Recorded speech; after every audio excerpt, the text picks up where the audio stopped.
You think you're doing everything right. You're fueling your brain for peak performance, choosing the salads, the healthy fats, the whole grains. But what if I told you that some of those very choices are actually slowing you down? That your focus isn't failing because you're tired, but because your brain is under a constant, low-grade chemical siege from your own lunch. Just let that sink in for a second. That feeling of brain fog, the midday crash, that struggle to read the same email 3 times over, it's not a character flaw. It's not a moral failing. It's a biological response to something you're probably eating every single day. So let's get right into it. We're about to expose 3 so-called genius foods that are very likely sabotaging your ability to think clearly. And by the end of this, you'll know exactly what they are, and more importantly, how to fight back for your focus. Okay, before we can find the solution, we have to really understand the problem. And I want to be clear, this isn't about calories, it's not about willpower. This is about neurochemistry. It's about what is happening to your brain cells at a microscopic level.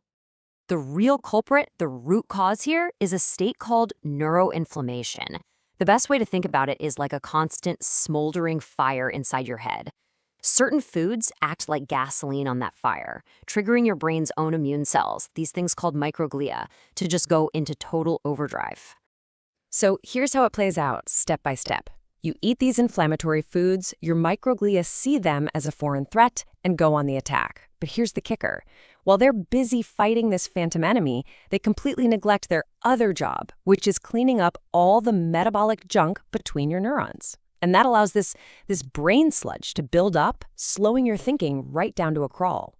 All right, so now that we know what's happening, let's get to the who. Let's pull back the curtain and expose the 3 main culprits that are probably hiding in plain sight in your healthy diet. First up on the most wanted list, industrial seed oils. We're talking canola, soybean, sunflower oil. You see them everywhere. They're marketed as healthy, but they are packed with omega-6 fatty acids. Now, your brain does need some omega-6, but our modern diets have thrown the ratio to omega-3 completely out of whack. This overload leads to oxidation. Think of it like your brain cells rusting, and it makes your neural membranes stiff and inefficient. So the fix here is actually pretty straightforward. Look, your brain is about 60% fat. It needs high-quality building materials. So you've got to reject these cheap, unstable industrial oils. Replace them with stable, brain-loving fats like grass-fed butter or coconut oil. You're literally building a better, higher-performance brain.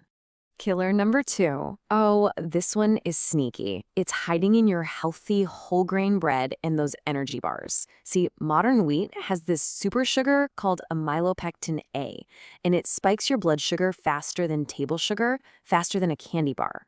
This causes a huge insulin surge, followed by a massive crash that literally starves your brain of glucose, its main source of fuel. The swap here is all about getting stable energy. Instead of that crazy up and down roller coaster you get from modern wheat, you want to opt for clean, slow-burning carbs. Things like sweet potatoes, yams, other root vegetables, even plain white rice gives you a much more stable fuel source for your brain. And stable fuel means stable focus.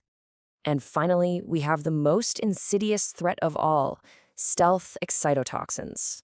These are chemicals hiding behind innocent-sounding names like natural flavors or aspartame in your diet soda or protein shake. What they do is they overstimulate your brain cells. They literally excite them to the point of burnout and eventually damage. It's a process called excitotoxicity. The only way to win this one is to become an ingredient detective. You have to scrutinize labels. A good rule of thumb, if the ingredient list reads like a chemistry experiment, it's not food, and it's definitely not building a better brain. Just swap that stuff out for whole foods with simple, recognizable ingredients. The shorter the list, the better. Now, you might be thinking, does this stuff actually work in the real world? Well, let's take a look at a quick case study of a really high performer who was doing everything right. I was working with this executive, a true master of self-discipline. His diet seemed perfect on paper. Soy protein smoothies for breakfast, big salads with seed oil dressings for lunch, whole wheat energy bars for snacks. And yet, his memory was failing him, his verbal fluency was gone, he was losing his edge in the boardroom and he knew it. So, what happened when we took him off this so-called perfect diet? After we just stripped out the hidden excitotoxins, the inflammatory oils, and the modern wheat, his sharp memory and his verbal fluency came roaring back. And how long did it take? 72 hours. He didn't magically get smarter. He just stopped poisoning his own biology. Just imagine this for yourself for a moment. Waking up one morning and like cognitive fog, it's just gone. No more fighting for focus after lunch. You start seeing connections and patterns that everyone else misses. You start hearing the subtext in conversations. You shift from being the prey of your own biology to being the predator in your environment. That's the power of having a truly clean brain. So now you have the blueprint. Ditch the inflammatory oils, get rid of the unstable grains, and hunt down those hidden excitotoxins. But I have to tell you, reclaiming your focus by fixing what's on your plate, that's just the beginning. You see, removing these foods is incredibly powerful, don't get me wrong, but it's only one half of the cognitive equation. There is another silent thief that's robbing you of your mental horsepower, and it does its work every single night. Fixing your diet stops the daily damage, for sure. But what about the nightly recovery process? There's a very common habit that actually prevents your brain from doing its essential cleanup job while you sleep, stealing your sharpness day after day. And what that is, well, we're going to uncover that in our next explainer.